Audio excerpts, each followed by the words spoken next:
이번 주에 80이 넘으신 우리 교회 집사님으로부터 영상 하나를 카톡으로 받았습니다.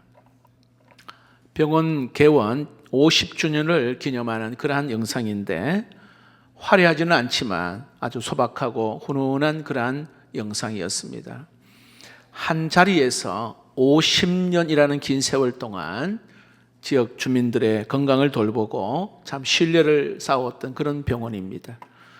마산 지역에서 아주 소문난 병원이고 그리고 실력 있는 그러한 병원으로 하나님의 은혜 가운데 인도하셨습니다.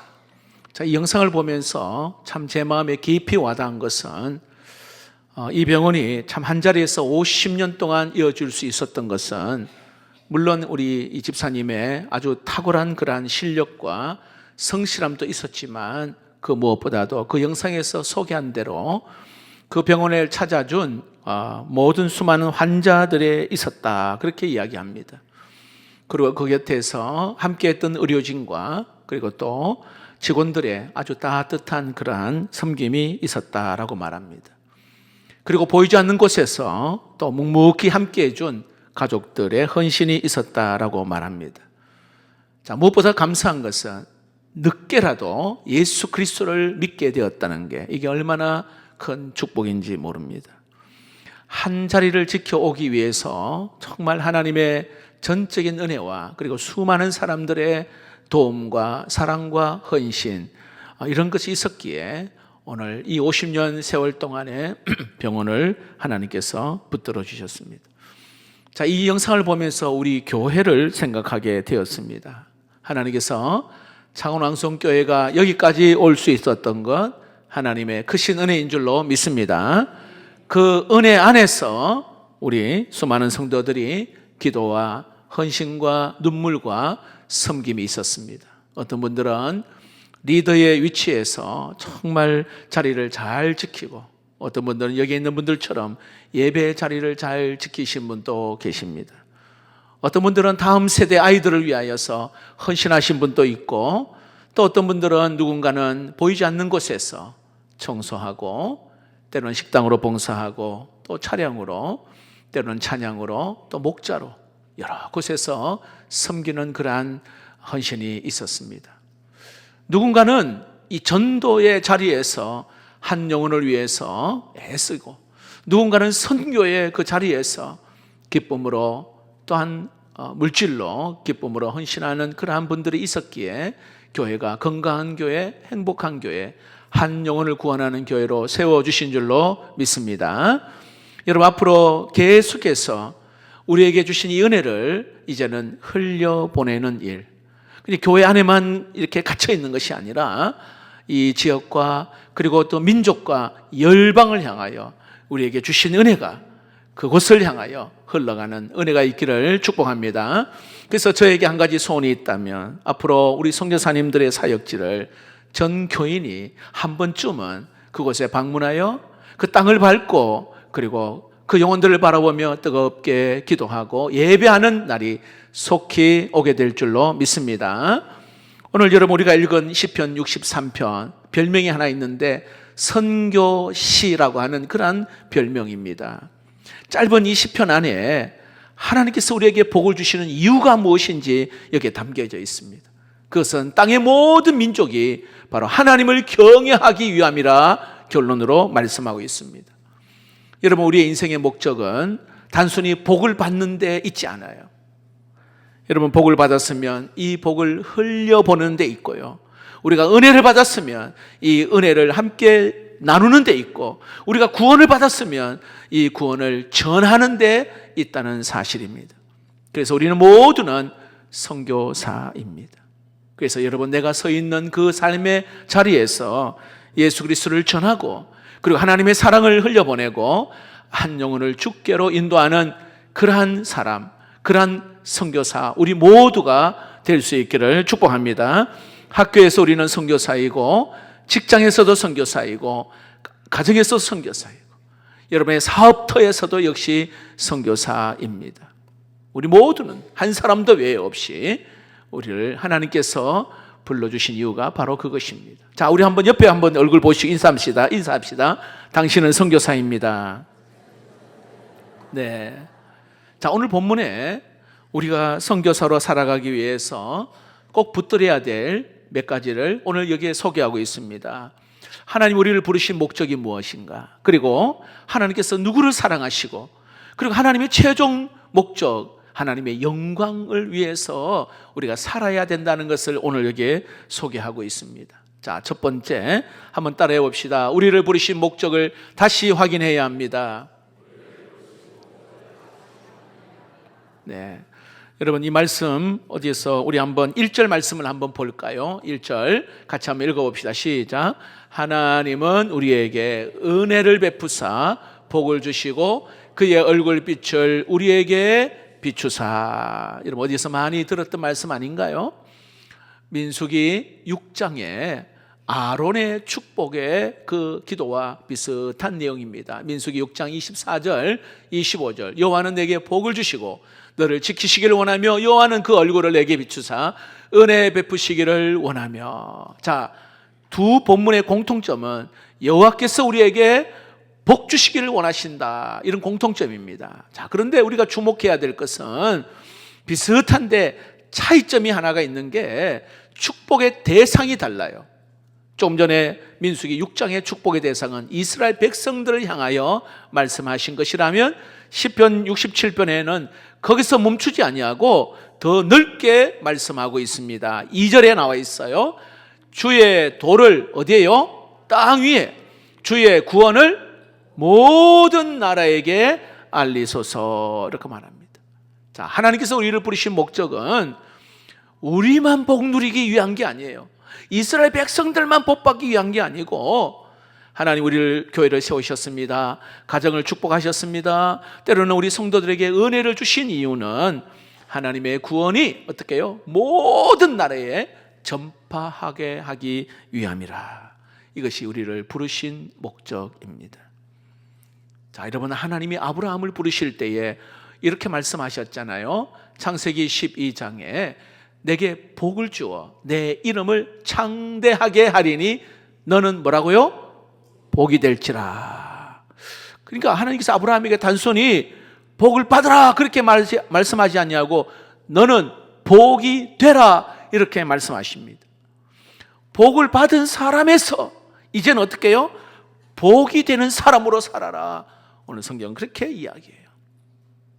여러분, 이스라엘 백성들 하나님이 선택하신 목적도 거기에 있습니다. 이스라엘 백성만 구원받고 이스라엘 백성들만 사랑하는 그러한 말씀이 아닙니다. 그 이스라엘 백성들을 통하여 모든 민족이 하나님을 알게 하려 하는 것이 하나님이 그들을 선택한 목적이라는 것입니다. 자, 보세요. 심지어 있잖아요. 출애굽 사건 당시에 여러분 기억나십니까? 하나님께서 10가지 재앙을 그 애굽에 내려서 이스라엘 백성들을 구원하셨잖아요. 근데 한번 생각해 보십시오. 아니, 하나님은 능력의 하나님이신데 굳이 10개까지 그렇게 재앙을 내리실 필요가 있나요? 한 5개 정도만 해도 충분히 구원할 수가, 아니 굳이 뭐 5개가 아니더라도 아주 가장 센 거 한 가지 정도만 해도 충분히 이스라엘 백성들을 구원하실 수가 있어요. 모세에게 복잡하게 바로에게 가서 서고 또 백성들에게 가서 왔다 갔다 하면서 그렇게 복잡하게 하실 이유도 없습니다. 그런데 여러분 잘 아시는 대로 10가지 재앙을 내립니다. 근데 여러분 10가지 재앙은 그 당시에 애굽의 우상들이라는 거 아시죠? 하나님께서 10가지 재앙을 상징적으로 내리시면서 원하셨던 게 뭐냐 하면 명확하게 성경에 나와 있어요. 출애굽기 9장 16절 내가 너를 세웠으면, 모세를 세웠으면 나의 능력을 내게 보이고, 자, 그 다음 읽어봅시다. 시작. 내 이름이 온 천하에 전파되게 하려 하였음이니라. 할렐루야. 하나님 모세를 세우셔서 그에게 또 하나님의 능력을 보이신 이유는 하나님의 이름이 여기에 온 천하에 전파되게 하려 하시기 위함이라, 이렇게 말합니다. 자, 그렇다면 여러분, 하나님이 오늘 이 자리에 저와 여러분을 이렇게 구원받게 하신 이유가 뭘까요? 그저 천국 가게 하시기 위한 것일 뿐일까요, 여러분? 이 땅에 사는 날 동안 어때요? 하나님의 사랑을 알고, 그리고 예수 믿지 않는 사람들에게 이 복음을 전하는 자로 우리를 사용하기 위함인 줄로 믿습니다. 자, 또 한번 질문해 보겠습니다. 하나님께서 왜 여러분에게 그 직장을 하나님이 주셨을까요? 그냥 월급만 받게 하기 위한 일까요? 아닙니다. 예수 믿는 사람으로서 그곳에서 정직하게, 그리고 상처 입은 사람들을 잘 위로하고, 그리고 예수 그리스도의 향기를 나타내게 하기 위함이라는 거 잊지 않기를 축복합니다. 어제 우리 교육자를 식사를 섬겼던 집사님이 이렇게 식사하면서 그런 이야기를 하시더라고요. 본인은 36년 동안 군 생활을 하셨어요. 그래서 이제 퇴직을 하고 이제 직장을 이제 구해서 직장 생활을 이제 하게 되는데, 뭐 여러분 다 군대 갔다 오셨지만 보통 뭐 인사하는 건 당연하잖아요. 예, 뭐 상사나 누구든 간에 만나면 인사를 한단 말이에요. 그런데 집사님이 이제 새로운 직장을 가게 되는데 사람들이 인사를 안 하더래요. 나이가 많든 적든 간에 사장이 있는데도 인사를 안 하대요. 젊은 사람. 그래서 이 집사님은 군대에서 인사하는 거는 자연스럽고 뭐 상식적인 거죠. 그래서 안녕하세요 하고 이렇게 인사를 이렇게 하니까 사장님이 그렇게 안 해도 된다 이렇게 이야기하더라는 거예요. 그래서 이제 집사님이 자기는 예수 믿는 거 알고 있으니까 사람들이, 그래서 이렇게 사탕을 몇 개 넣어가지고 만나서 하는데 사탕 그걸 뭐 작은 거 아니에요. 주니까 그렇게 고마워하더래. 그래서 제가 이야기했어요. 집사님, 하나님이 집사님을 그곳에 보내신 이유가 있네요. 예. 여러분 오늘 여기에 있는 우리 모두가 마찬가지입니다. 그 집사님뿐만 아니라 예수 믿는 우리가 어떤 직장이든 그것에 하나님이 보내신 선교사라는 마음을 꼭 가질 수 있기를 축복합니다. 자, 하나님께서 나를 우리 가정에 하나님 보내신 이유가 뭘까요? 우리 가정에 그냥 우연히 태어났습니까? 여러분 어떠세요? 그저 가족의 필요만 채우기 위해서 나를 그 가족의 일원으로 세워주셨습니까? 여러분 믿지 않는 가족들을 위해 기도하고 나의 말과 행동이 예수 그리스도의 사랑을 보여주기 위함인 줄로 믿으시기를 축복합니다. 하나님께서 이 창원 땅에 왜 창원 왕성교회를 이곳에 세우셨습니까? 그냥 우리끼리 예배 잘 드리고 친교하고 그러기 위해서 하나님이 세우셨을까요? 그렇지 않습니다. 이 지역에 아픈 사람을 때로는 품고 가는 사람들을 돌보고 복음을 알지 못한 사람에게 영혼을 구원하는 교회로 세워주신 줄로 믿습니다. 그러기 위해서 수많은 사람들을 이곳에 보내셨어. 교회가 해야 될 그 사명을 알고 그 본질에 충실하기 위해서 우리 모두를 사용해 주시는 줄로 믿습니다. 우리는 머무는 사람이 아니라 우리는 보냄받은 사람이라는 거 꼭 기억하십시오. 자, 이제 예배를 마치고 이제는 교회 이 문을 이게 나서는 순간 우리의 선교지는 시작이 되는 거예요. 가정이 선교지고, 좀 전에 말씀드린 것처럼 직장이 선교지이고, 때로는 학교가 선교지이고, 우리의 사업장이 선교지이고, 우리의 일터가 선교지라는 사실. 우리를 그곳에 그저 우연히 그 일을 하게 하신 것이 아니라 하나님께서 보내셨다는 거 잊지 않기를 축복합니다. 그러므로 매일 아침에 여러분이 하루를 시작할 때 그렇게 기도하셔야죠. 하나님, 오늘 나를 통하여 복이 되는 사람으로 주변에 사랑을 나타내는 자가 되게 해 주옵소서. 나의 말과 행동을 통하여 예수의 향기를 드러내고 하나님을 알게 하여 주옵소서. 기도로 시작할 수 있기를 축복합니다. 자, 우리 모두는 선교사로 부르신 그 목적 다시 확인하는 은혜의 시간 되기를 주의 이름으로 축복합니다. 또한 두 번째로 우리가 선교사로 살아가기 위해서 붙들어야 될 두 번째, 한번 읽어봅시다. 시작. 하나님은 모든 민족을 사랑하십니다. 한 민족뿐만 아니라 모든 나라, 모든 민족을 하나님이 사랑하십니다. 3절 말씀을 볼까요? 하나님이여 민족들이 주를 찬송하게 하시며 또 모든 민족들이 주를 찬송하게 하소서. 4절에 이렇게 나와 있어요. 온 백성은 기쁘고 즐겁게 노래할지니 주는 민족들을 공평히 심판하시며 땅 위의 나라들을 다스리실 것임이니이다 말합니다. 자, 여기서 계속해 나오는 표현이 모든 민족, 그리고 온 백성, 민족들, 땅 위의 나라들 이렇게 표현합니다. 여러분, 하나님의 관심은 한 민족에게만, 한 나라에게만, 한 어떤 사회, 어떤 계층에게만 하나님의 관심이 있는 것이 아니에요. 모든 민족을 사랑하시는 분인 줄로 믿습니다. 피부색 달라도 사랑해요.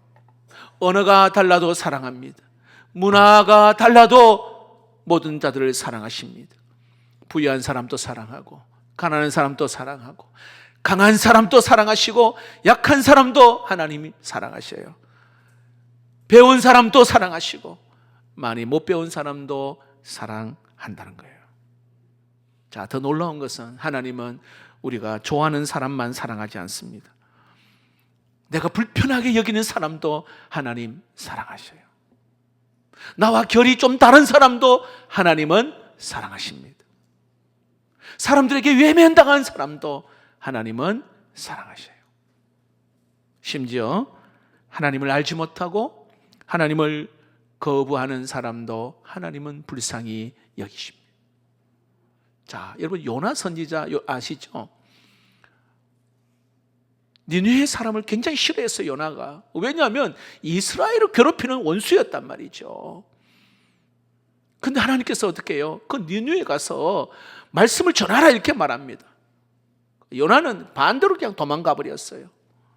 왜냐하면 요나의 그 마음에는 저 사람은 심판을 받아야 될 사람인데, 저 사람은 은혜 받을 자격이 없는 사람인데 라고 생각을 한 겁니다. 그런데 하나님은 니느웨 사람을 불쌍히 여기셨어요. 요나가 사랑하지 못한 사람을 하나님은 사랑하셔요. 요나가 포기한 사람을 하나님은 포기하지 않으셨어요. 여러분, 우리도 하나님께 질문해야 합니다. 주님은 사랑하는데 혹시 내가 사랑하지 못하는 사람 누가 있습니까? 나에게 상처 준 사람입니까? 아니면 나와 결이 좀 다르고 좀 소외당한 사람입니까? 하나님은 그들도 사랑하신다는 사실 잊지 않기를 주의 이름으로 축복합니다. 예수님은 당시 사람들이 외면했던 창기, 세리, 죄인들 굉장히 가까이 하셨습니다. 심지어 사람들이 꺼려하는 나병 환자의 손에 얹었습니다. 사마리아 여인과 대화를 하였습니다. 때로는 어린아이들을 품으셨어요. 때로는 각색 질병들, 가난하고 소외된 사람들 하나님은 외면하지 않으셨습니다. 왜 그런 줄 아세요? 예수님이 말씀하셨습니다. 누가복음 10장에 19장에 인자가 온 것은 어떻게 해요? 잃어버린 자를 찾아 구원하려 함이니라. 자, 예수님은 잃어버린 자를 찾아오셨어요. 예수님은 그 사람이 어느 나라 사람인지 묻지 않습니다. 예수님은 그 사람이 얼마나 많이 배운지를 묻지 않습니다. 예수님은 그 사람이 얼마나 많은 재산을 가지고 있는지 묻지 않습니다.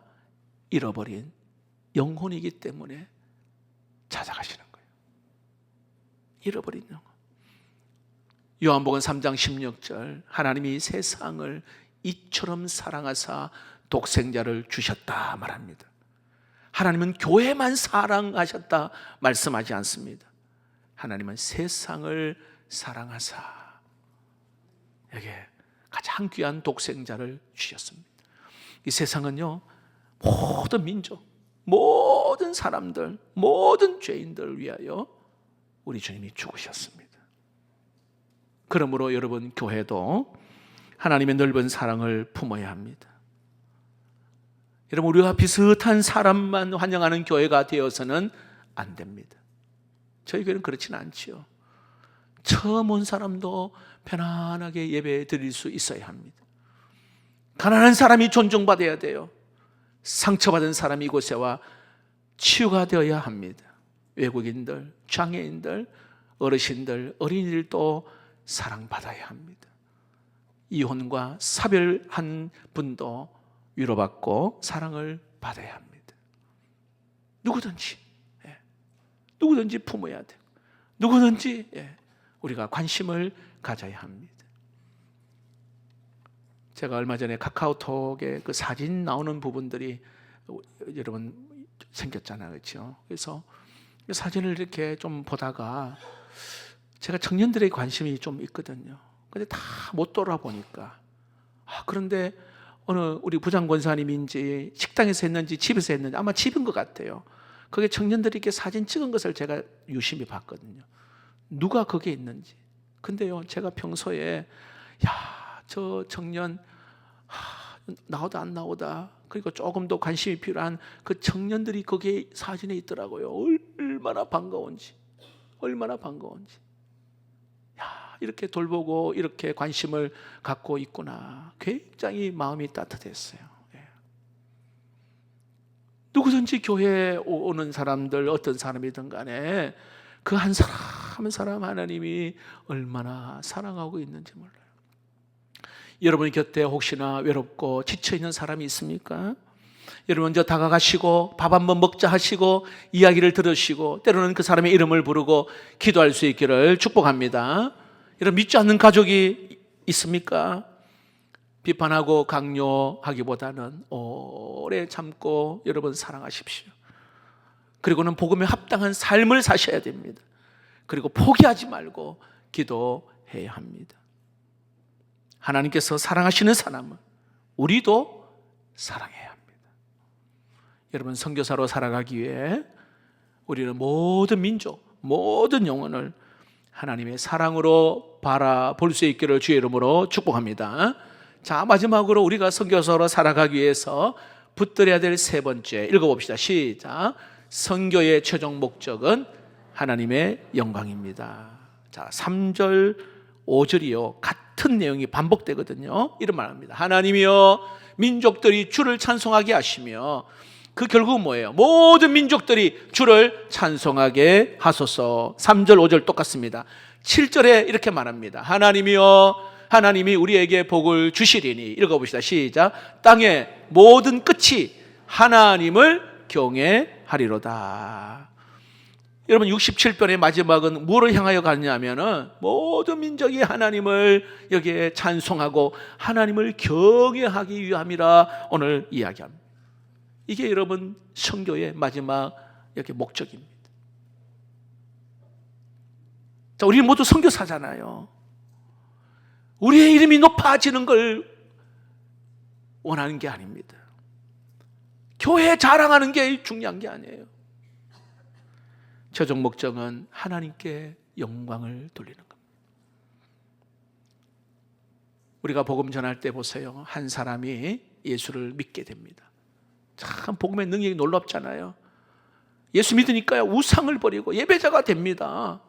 절망 속에 있는 사람이 다시 희망을 갖게 되고요, 때로는 실패하고 또 좌절한 사람이 다시 일어나게 되고 깨어진 관계가 다시 회복되어지는 이 복음의 놀라운 능력을 예수 믿게 될 때 이게 보이잖아요.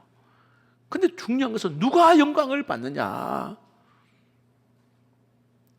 하나님께서 영광 받으셔야 됨을 믿습니다. 자, 우리가 가난한 사람들, 어려운 사람들, 힘든 사람들, 아픈 사람들 찾아보고 위로합니다. 낙심한 사람들 붙들어줍니다. 그럼 사람들은 말해요. 야, 참 대단해, 훌륭해, 어떻게 그렇게까지 할 수 있겠느냐라고 말을 합니다. 근데 거기서 멈추면 안 된다 이 말이에요. 사람들에게 칭찬받는 것으로 멈추면 안 된다 이 말이에요. 사람들은 칭찬하지요. 그러나 하나님이 원하시는 것은 저 사람이 믿는 그 하나님은 참 사랑이 많으시구나. 예수님께서 저 사람을 저렇게 변화시켜 주셨구나. 하나님이 영광을 받으셔야 하는 겁니다. 마태복음 5장 16절에 이같이 너희 빛이 사람 앞에 비치게 하여 그들로 너의 착한 행실을 보고, 자, 결론이 뭐예요? 시작. 하늘에 계신 너희 아버지께 영광을 돌리게 하라. 우리의 착한 행실을 보고 우리를 높이라 그렇게 말씀하지 않습니다. 하늘 아버지께 영광을 영광을 돌리게 하라. 그러므로 여러분, 우리가 선교하고 봉사할 때 굉장히 조심해야 돼요.